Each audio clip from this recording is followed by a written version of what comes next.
Part 1. The Devil in the White City. Fishy smell of scarlet blood flooded the room. Screaming, yowling, pleading, they echoed in the pitch-dark vault. Smiling, laughing, clapping, the ruthless devil delighted by the endless torment. The man used to say, "I was born with the devil in me," and ask not what he had to be, 'cause he's the devil in the White City. Greetings, everyone. This is a podcast created by Jeffrey, Maria, Serrera, and Andrew. We'll introduce to you no human today, but a monster instead. His name is Herman Webster Mudgett, aka H.H. Holmes. Mudgett was born on May 16, 1861, in Gilmanton, a small farming village in New Hampshire's Lake Country. He had 2 siblings. In his conventional family, every misbehavior of his or his siblings would be treated with violence.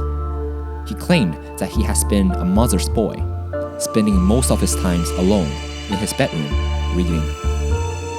Mudgett was a man of curiosity. In his early age, he was deeply into inventing and collecting objects of his own interest. For instance, he invented a wind-powered noise generator that could scare birds off of their farm field. One could say that he is a rising genius inventor if this was Mudgett's only interest. However, things that he considered as treasure suggests that he is something else.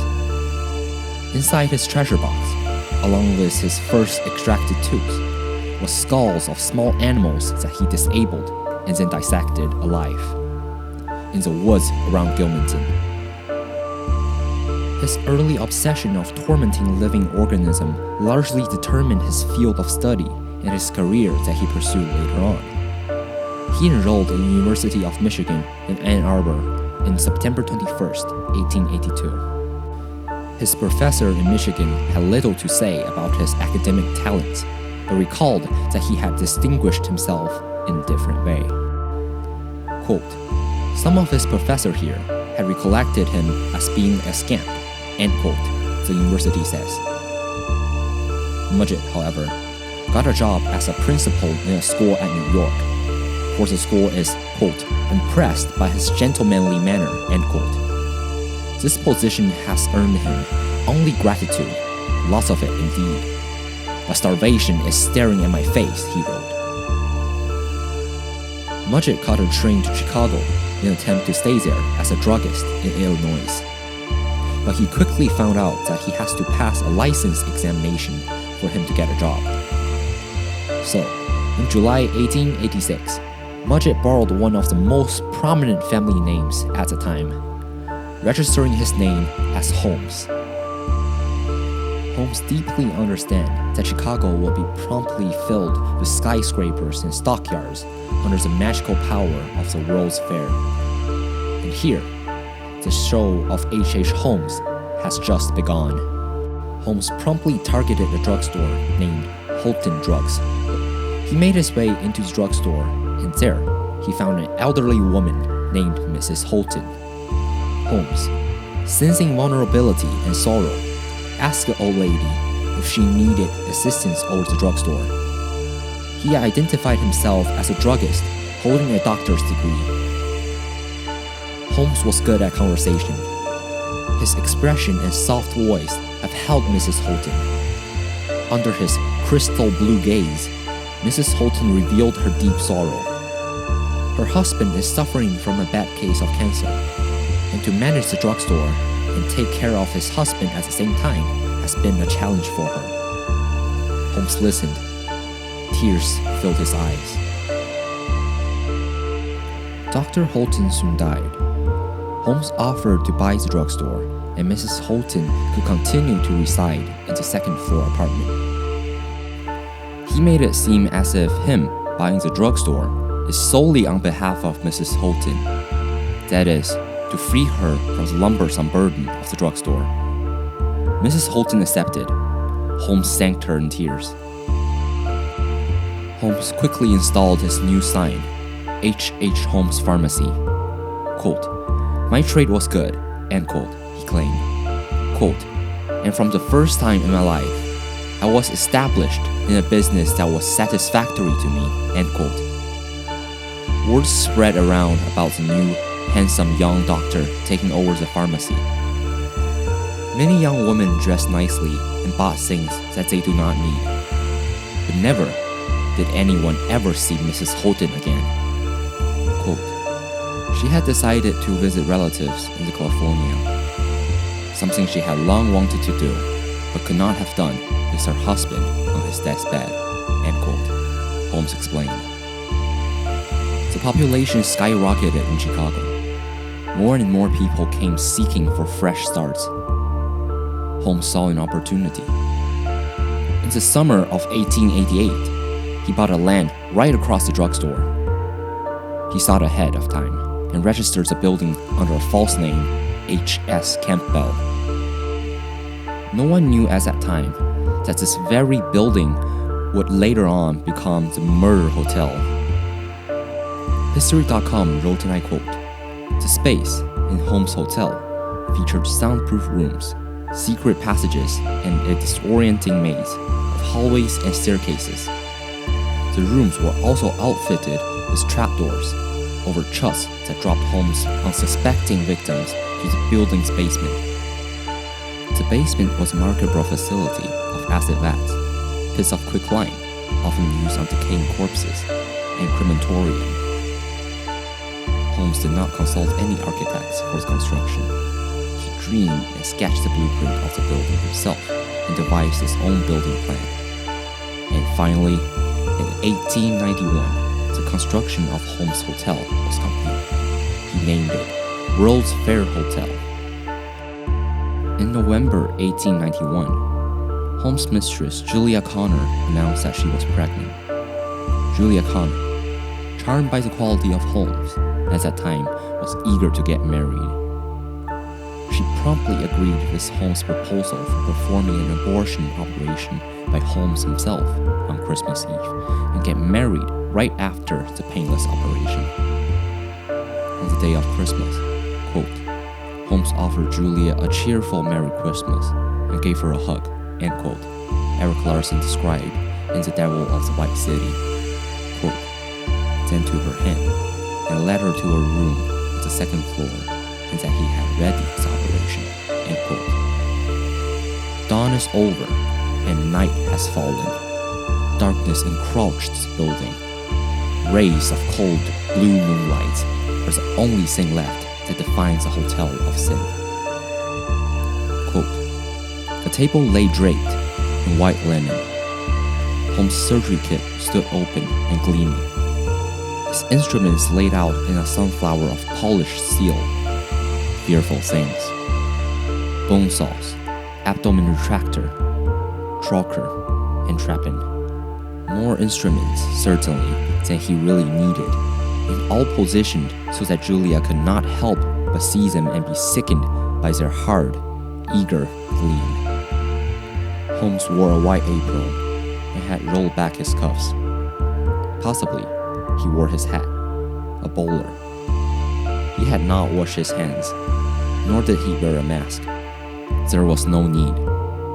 She reached for his hand.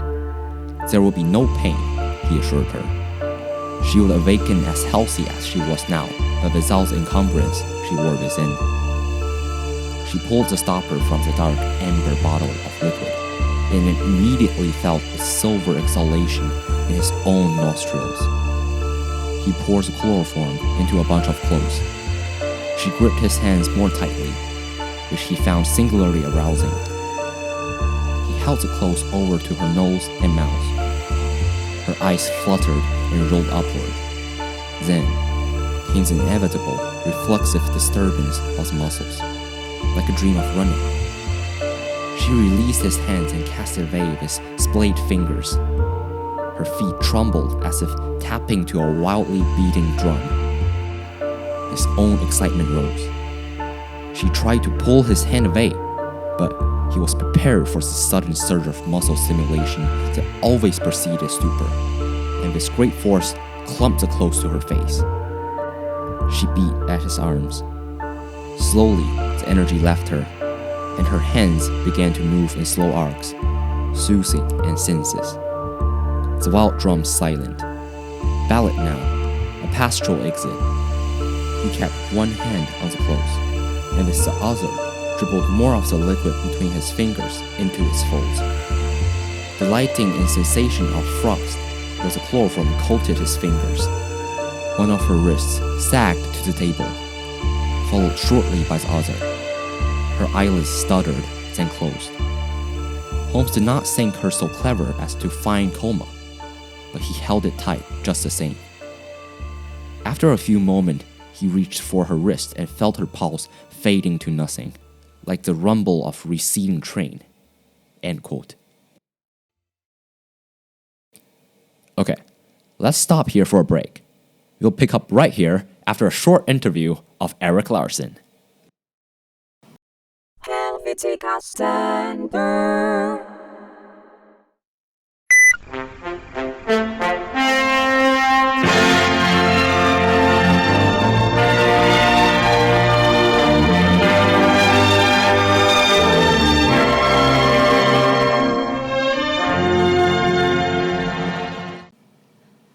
Good evening, ladies and gentlemen. I'm your host for the show today, Maria. We are lucky enough to have the very author of The Devil in the White City here with us. Give it up to Erik Larson. Thank you. Hi, Larson. We'll be focusing on your celebrated novel, The Devil in the White City today. Is that cool with you? Of course. Perhaps it has always been my favorite as well. Haha, alright. So first question. The Devil in the White City is a thriller. What are some strategies that you use to appeal readers' emotions? Well, the major appeal comes from juxtaposition and subversion of people's fundamental logics. Juxtaposition, fundamental logic. Can you explain more about that? Okay, so it works like this. When readers see a person fully trusting another, they expect good outcomes, like how they become best friends and etc. However, it really grabs the reader's emotion when they see that the people who trusted Holmes the most was killed in awful ways. Interesting choice. Are there more about rhetorical appeals? Definitely. Imagery was used a lot. For instance, bring up a direct quote after Julia's death. On Christmas morning, the crowds waited for Julia and Pearl in glad anticipation of watching the girl's eyes ignite upon spotting the lovely tree and present arrayed under its boughs. This not only announced the death of Julia again in counting way, but also added the somberness of the murder. Good work, Larson. I love it. I believe those were vital in creating a podcast as well. You bet. If people were to create a podcast on H.H. Holmes, they'd better include lots of detailed description and imagery. Just like how people always say, show but not tell. Only through detailed description can a storytelling program be a big hit. Alright, some tips for our friend doing podcasts as well. Moving on to our next questions. Your narrative in the book is largely objective. Why is that? Well, it is a non-fiction novel in the first place, so I have to present to readers what was true at that time. Plus, I will have to admit that my narrative towards Holmes' storyline is biased. Nobody knows what happened exactly, so a bit of imagination and exaggeration was required, and I mentioned that in the front of the book. And I will say that I tend to depict Holmes into a more of a villain than what he really might have been. Haha, great. Always good to know more about the story from behind the scene. Alright, Larson, let's talk about one of my favorite scenes before we end tonight's show. Oh, sure. Julius Woodard was depicted in details. The description of tools and the environment as a whole was terrifying. I have to hold my breath to read that one. What is it about Julia that made you wanting to be more detailed in depicting her death? Good question. I did intentionally write more about her death than the others for several reasons. First, It was the first murder that Holmes committed in her murder hotel, so it deserves to be treated with more attention. In addition, a description of murder has to be historically accurate, or at least mostly. Julia's death is by far the most carefully documented murder of Holmes, so it is easy for me to elaborate on details. Cool! Thank you again, Larson, for joining us today. And a big thanks to you and all those who are listening to our show. I will see you all next week. Thank you. Thank you.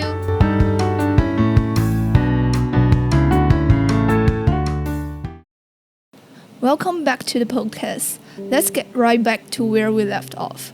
Hormuz has continued his inhuman slaughter in the city for a long time, until the emergence of a fraud case.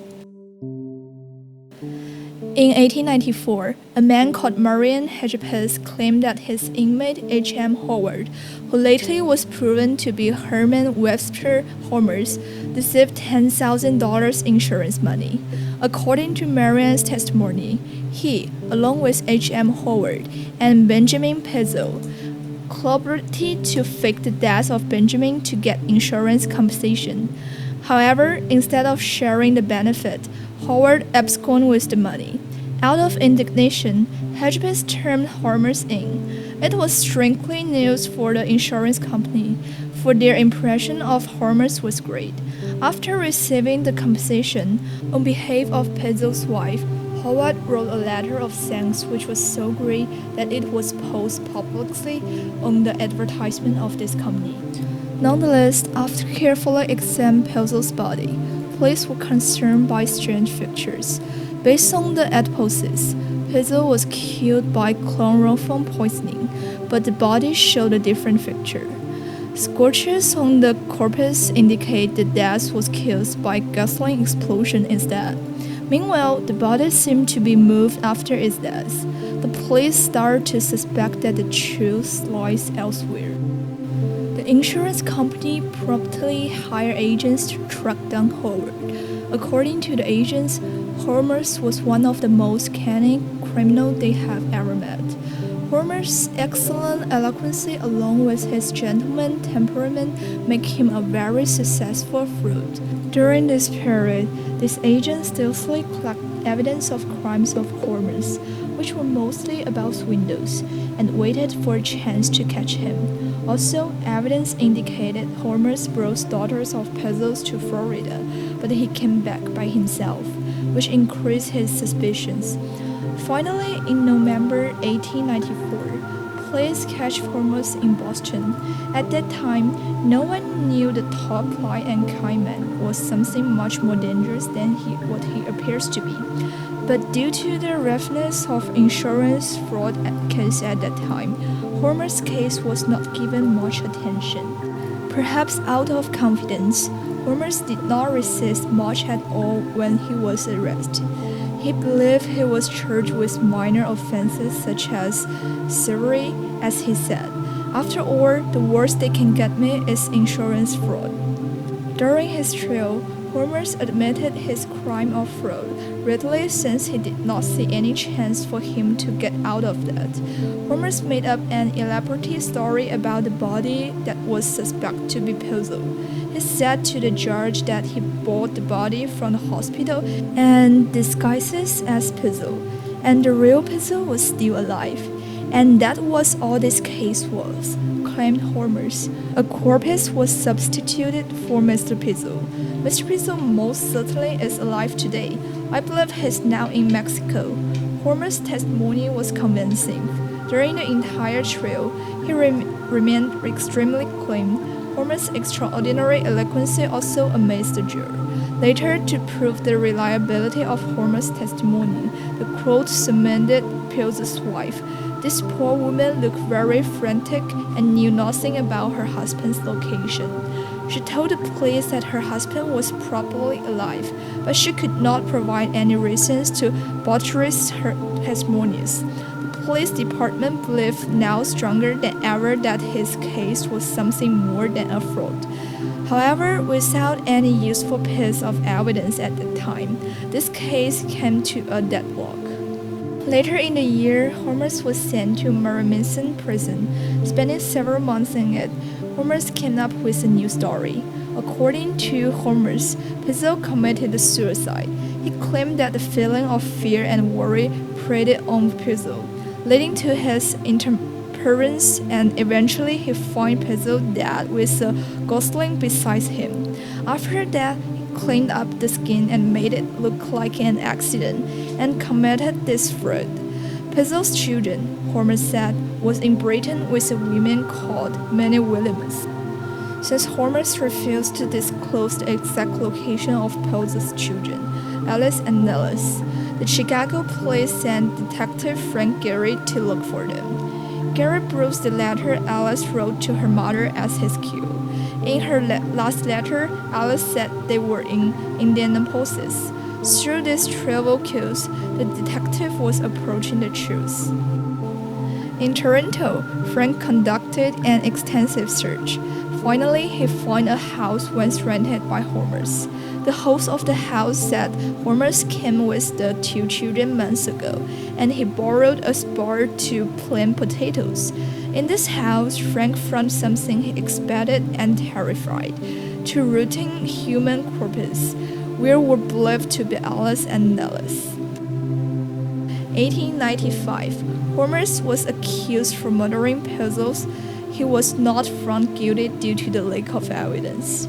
During his subsequent trial, Chicago police decided to start an investigation with the most obvious clue, the Woodfield Hotel. For the first time, the evil secret of this hotel was disclosed to the eyes of public. There were 35 rooms in total on the second floor of this hotel, with most of them being simple bedrooms for female employees. Yet there was something strange. None of these rooms had windows. With the doors closed, the room would be perfect chambers. Thick walls lie between these dark, airless chambers. Moreover, there was a secret passageway that connected an area beneath the floor of Holmes' office and a hidden bathroom on the second floor. Through this passageway, he could go to whatever room he wanted without being noticed by others. Notwithstanding that, the most covert place of this murder castle is a basement, containing a large stove and a wooden table with a sharp knife, extremely suitable for dissecting and disposing human remains. Eventually, more evidence was found in the murder castle.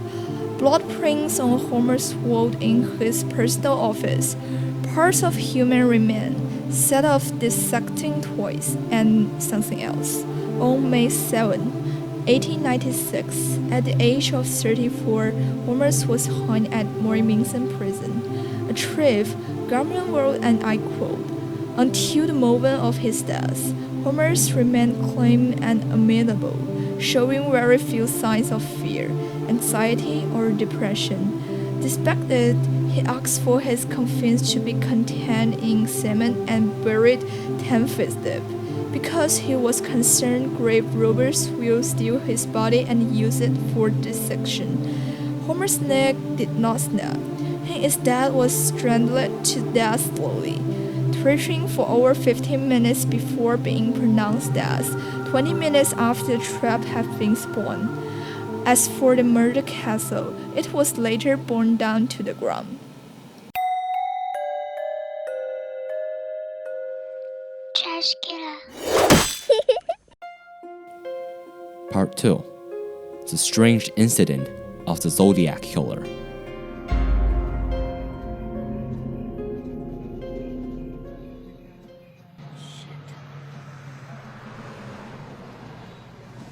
Let's go. Now, D.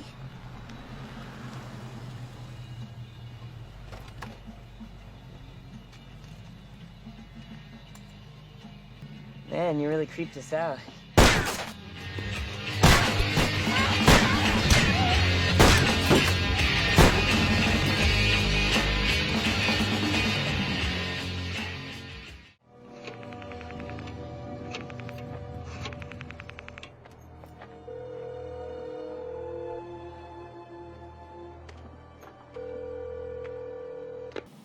Malaysia Police Department, what can I help you?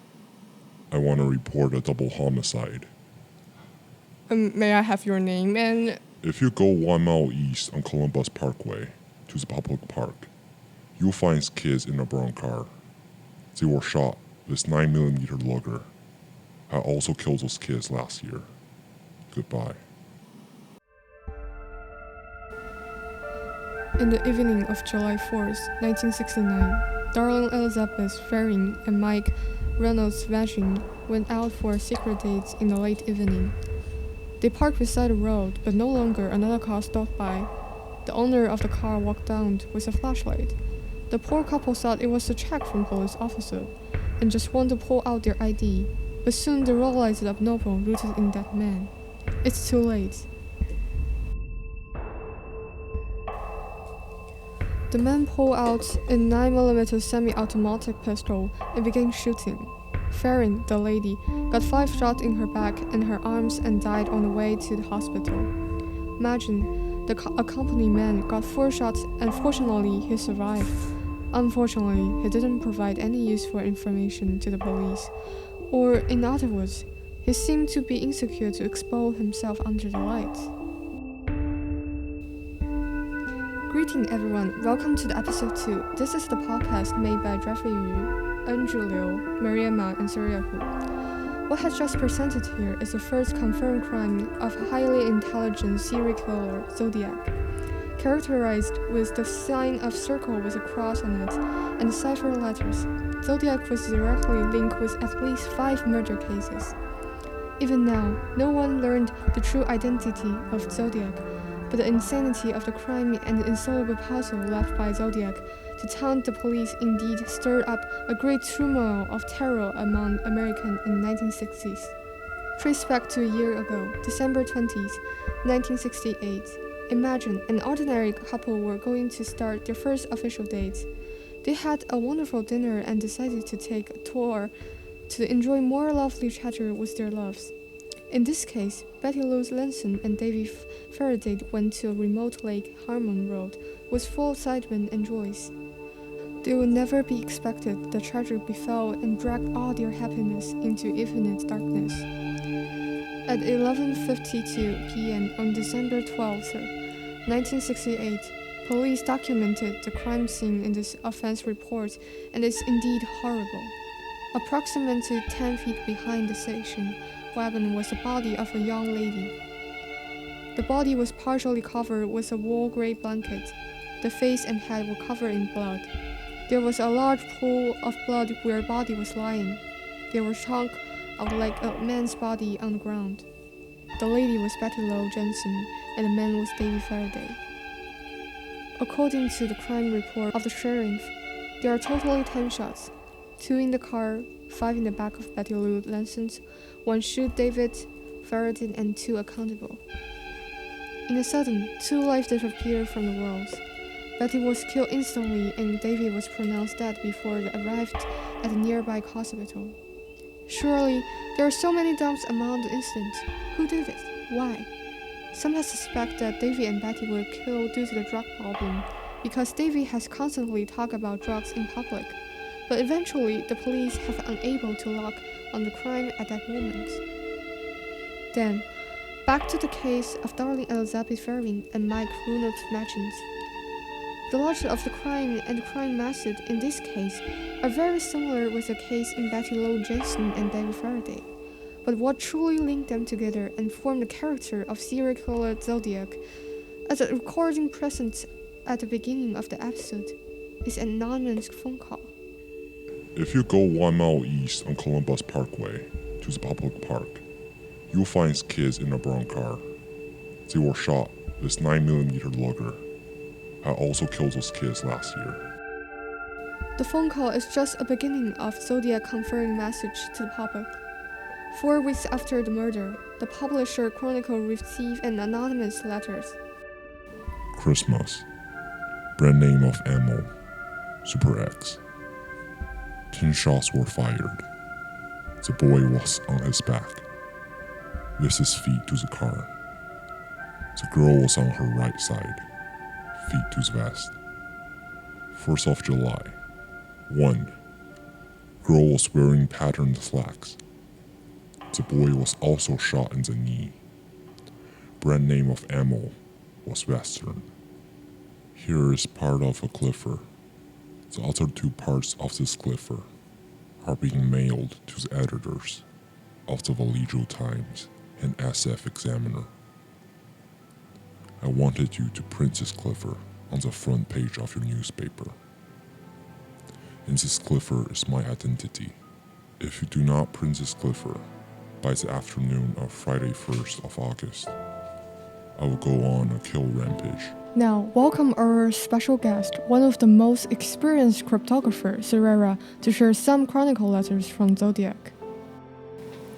Well, you can see the letter left here is unsigned, but only has the killer named himself the Zodiac, and a sign of circle with a cross on it. This sign appeared to be the signature of Zodiac Killer from the following letter he signed, which also became the symbol of Zodiac Killer as most people know it today.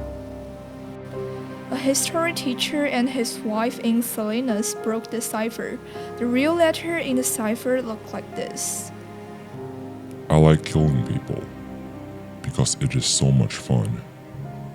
It is more fun than killing wild game in the forest because man is the most dangerous animal of all. To kill something gives me the most thrilling experience. It is even better than getting your rocks off with a girl.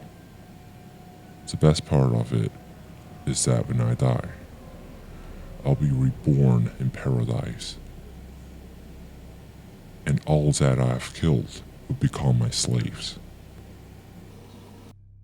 The detectives soon find out kills.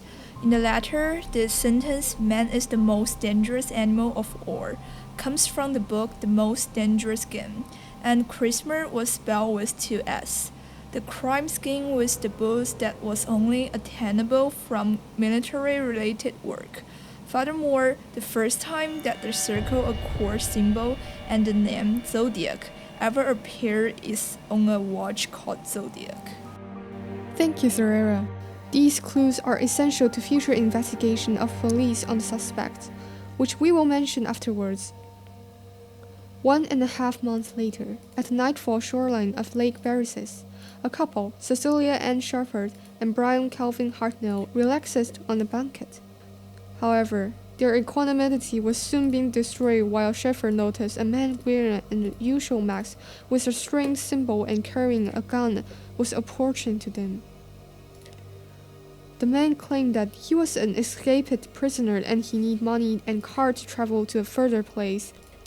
Even Hartnell offered his wallet and card key to the man. Instead of letting them away, the man tied the couple with a plastic clothesline. Hartnell was attacked at first. The man stabbed on his back approximately 6 times, then his shepherd. But more bizarrely, she was stabbed 10 times, 5 in the front and 5 back. What's more unbelievable here is the man walked away with casualty without taking chef's wallets and car key. The ambulance arrived until an hour passed, which both of the victims were in critical conditions. Unfortunately, similar to the last case of Farron and Matchins, the lady, Shepherd, died within 48 hours after the assault, and Hartnell survived.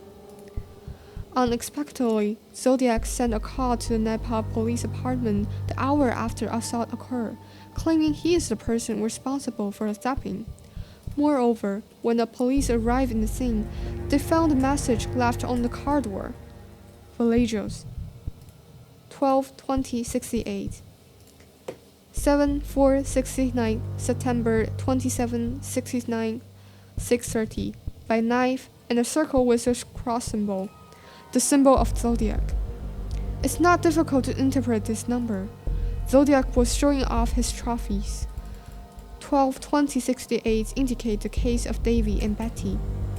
7/4/69 indicate the case of Farron and Matchins, and September 27/69 6:30 by knife indicate this case. A reporter interviewed Hartnell in the hospital. The terror and the shock of Hartnell spelled out in every word he said. And here is the remaining script of the current. But from the minute the knife blade went in, it was nothing but the pure shock from zero.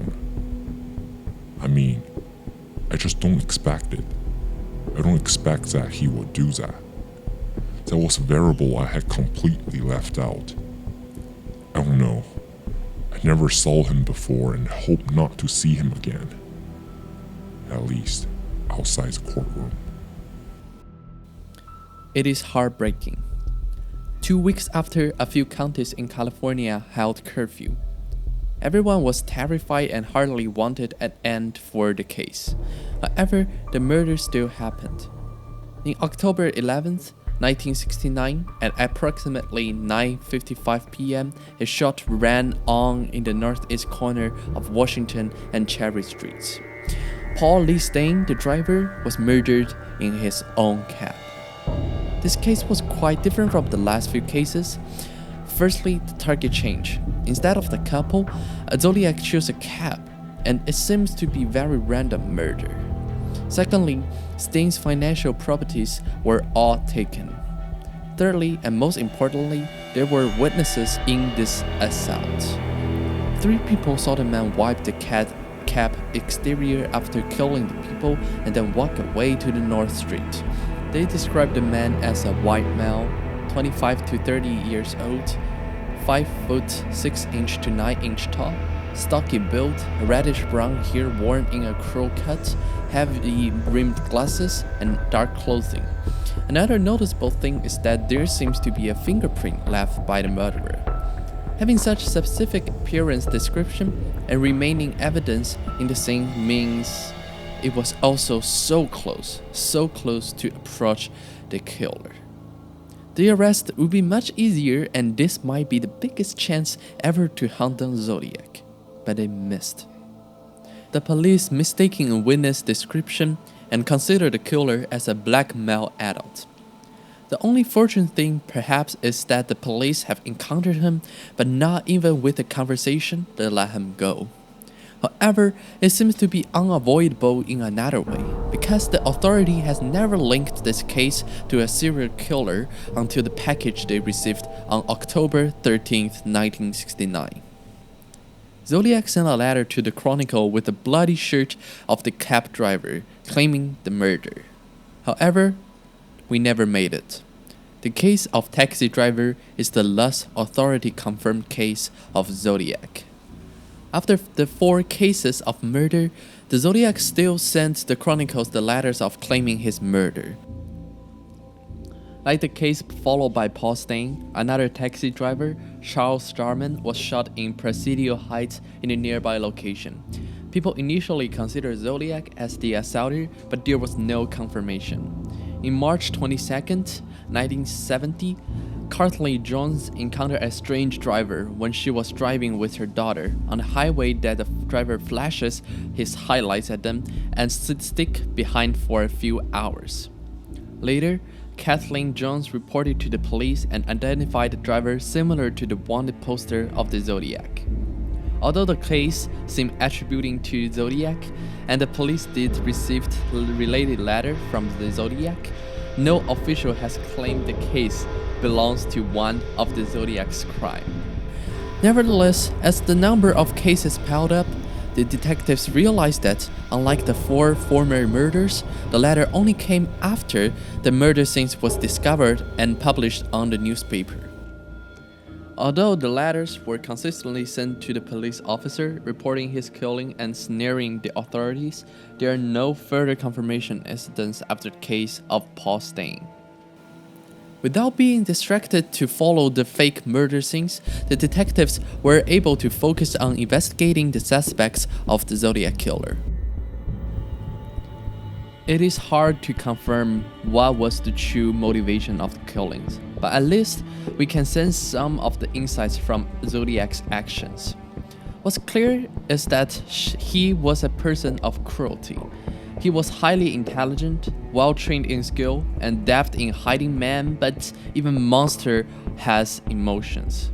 Those chronicle letters are the best evidence to seek the nature of Zodiac.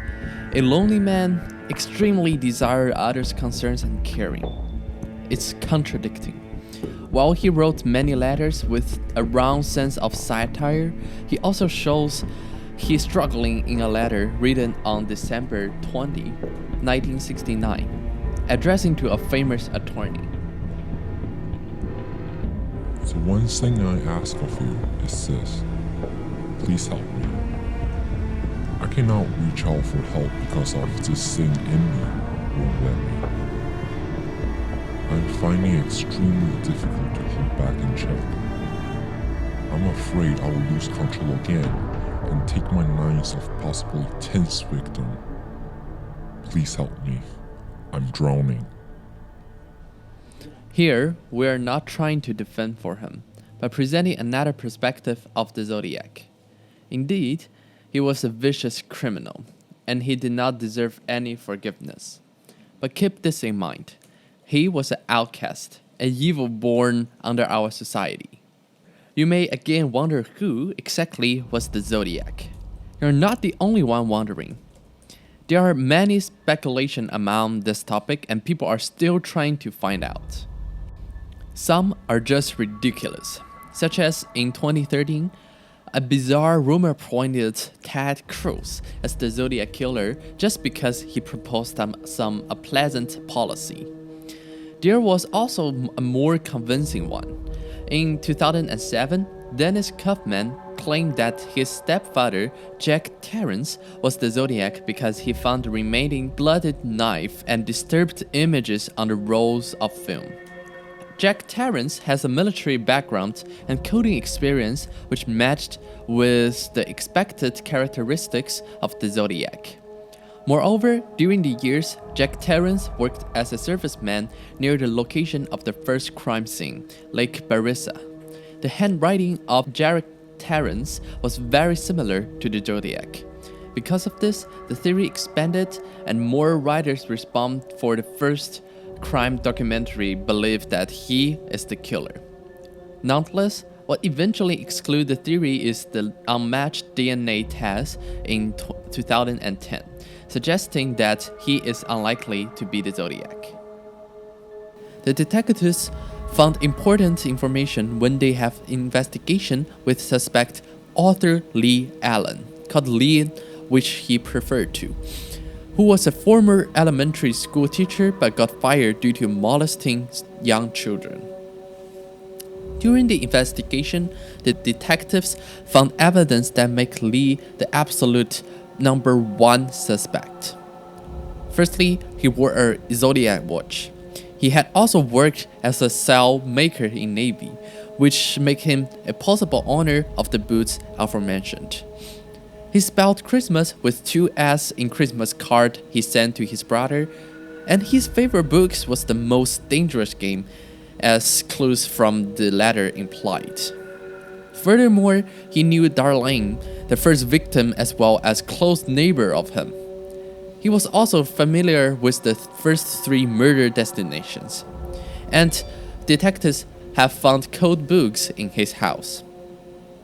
After the 3rd kills beside the lake, his neighbor found a large bloody knife in Lee's car, which he claimed he forgot it after killing a chicken.